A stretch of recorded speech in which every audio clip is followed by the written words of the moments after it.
आप जरा सोचिए कि किसी देश की सीमा पर एक ऐसी सड़क बना दी जाए जो हजारों किलोमीटर तक उसके बॉर्डर के साथ साथ चलती हो, जहां आज सिर्फ पहाड़, बर्फ और दुर्गम इलाके दिखाई देते हैं, और वहां कल एक ऐसी सड़क हो जिस पर कुछ ही घंटों में सैनिक, भारी वाहन और जरूरी सामान पहुंचाया जा सके। तो आप अंदाज़ा लगाइए कि उस देश से सटे देशों की सीमा सुरक्षा के लिए यह विशाल सड़क नेटवर्क कितना गंभीर हो सकता है। और यही वजह है कि किसी भी देश के लिए सीमा पर सड़क सिर्फ सड़क नहीं होती, वो उसकी पहुंच, उसकी ताकत और उसकी रणनीति का हिस्सा होती है। अब इसी सिनेरियो को थोड़ा चीन के साथ जोड़कर देखिए। एक तरफ भारत और चीन के बीच सीमा विवाद को सुलझाने के लिए बातचीत का दौर चल रहा है, तो वहीं दूसरी तरफ चीन अपनी सीमाओं और समुद्री तटों को जोड़ने के लिए 25,000 किलोमीटर लंबा सड़क घेरा तैयार कर रहा है, जो भविष्य में भारत के लिए टेंशन खड़ा कर सकता है। तो पूरी कहानी क्या है, थोड़ा इसको विस्तार से समझते हैं। चीन 25,000 किलोमीटर का ऐसा सड़क घेरा बना रहा है जो उसकी सीमाओं और तटों को जोड़ेगा। चीनी सरकारी मीडिया ने इसे गोल्डन बॉर्डर कोस्ट लूप नाम दिया है। चीन के अनुसार आर्थिक विकास के लिए जरूरी यह प्रोजेक्ट उसके पड़ोसी देशों के लिए रणनीतिक संकट पैदा कर सकता है। गौरतलब है कि भारत ने 2024 में विवादित इलाकों में सड़क के विस्तार पर आपत्ति भी जताई थी। चीन का यह सड़क घेरा हिमाचल प्रदेश, उत्तराखंड, सिक्किम, अरुणाचल प्रदेश और लद्दाख की सीमाओं के करीब से गुजरती है। इसका एक हिस्सा G219 तिब्बत और विवादित सीमा क्षेत्र के बिल्कुल पास है। साथ ही इस पूरे मुद्दे पर चीनी ट्रांसपोर्ट मिनिस्ट्री ने कहा कि यह पूरा ट्रांसपोर्ट लूप न सिर्फ लोगों को एक नया रोड ट्रिप एक्सपीरियंस देगा, बल्कि बॉर्डर कंसोलिडेशन और बॉर्डर एरिया स्टेबिलिटी और डेवलपमेंट भी ज़बरदस्त फायदे देगा। अब ये जानिए कि इस सड़क घेरा को बनाने के पीछे चीन का उद्देश्य क्या है। तो चाइना का कहना है कि इस सड़क घेरे से दुर्गम क्षेत्रों में विकास, सामाजिक स्थिरता, एकता और पर्यटन को बढ़ावा मिलेगा, साथ ही मजबूत व बुनियादी ढांचे का विस्तार होगा।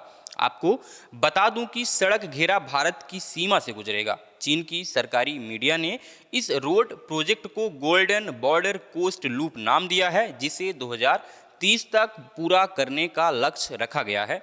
जुलाई में चीन की ट्रांसपोर्ट मिनिस्ट्री ने इसके लिए 5 साल का ब्लूप्रिंट जारी किया है। इसमें बताया गया है कि रिंग रोड के 3 हिस्से होंगे। तो इन 3 हिस्सों को भी जान लेते हैं कि कौन कौन से हैं। तो पहला हिस्सा है G219 हाईवे, दूसरा है G228 हाईवे और तीसरा हिस्सा है G331 हाईवे। अब इनको भी थोड़ा विस्तार से जानिए कि ये क्या होते हैं। पहला हिस्सा है G219 हाईवे, जो चीन के दक्षिण पश्चिम से गुआंगशी झुआंग से यूनान प्रांत और तिब्बत ऑटोनॉमस रीजन होते हुए शिनजियांग के उत्तरी सिरे तक जाता है। 10,000 किलोमीटर का यह रास्ता Vietnam, Laos, Myanmar, Bharat, Bhutan, Nepal, Pakistan, Afghanistan, Kyrgyzstan, Kazakhstan, Tajikistan और रूस से लगे चीन की सीमाओं से गुजरेगा। वहीं दूसरा हिस्सा है G331 हाईवे, जो दक्षिणी और उत्तरी शिनजियांग को जोड़ने वाली सड़क का एक हिस्सा तियान शान पहाड़ों के नीचे से गुजरेगा। इसमें लगभग 16 किलोमीटर सुरंग अगले साल चालू होने की संभावना है। 9200 किलोमीटर का यह रास्ता रूस, मंगोलिया और उत्तर कोरिया के साथ चीनी सीमाओं के पास से गुजरेगा। साथ ही तीसरा हिस्सा है G228 हाईवे, जो 7,000 किलोमीटर का है, जो देश के कोस्ट लाइन के साथ बना है। यह ज़्यादातर ट्रैफिक के लिए पहले से ही खुला है। यह लियोंग ओनिंग से होबेई, जियोंगसू, शंघाई और फुजियान होते हुए गुआंगशी वापस आता है।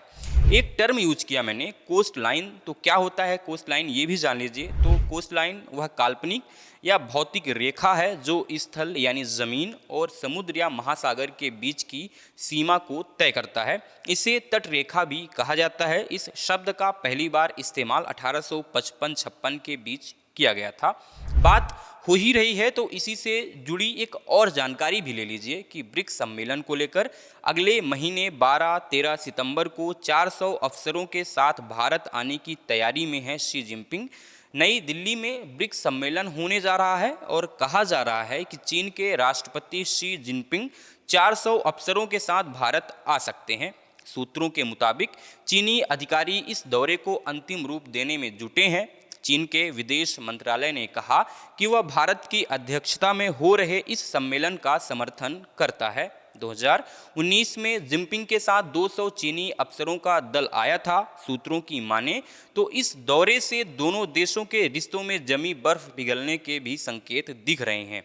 वहीं एनएसए अजित डोभाल सोमवार को 2 दिन के दौरे पर बीजिंग पहुंचे। वे मंगलवार को चीनी विदेश मंत्री वांग यी के साथ 25वें दौर की सीमा वार्ता किए। यह वार्ता ऐसे समय हो रही है जब अरुणाचल प्रदेश में हाल के हफ्तों में चीनी सैनिकों को आक्रामक गतिविधियों की खबरें आई हैं।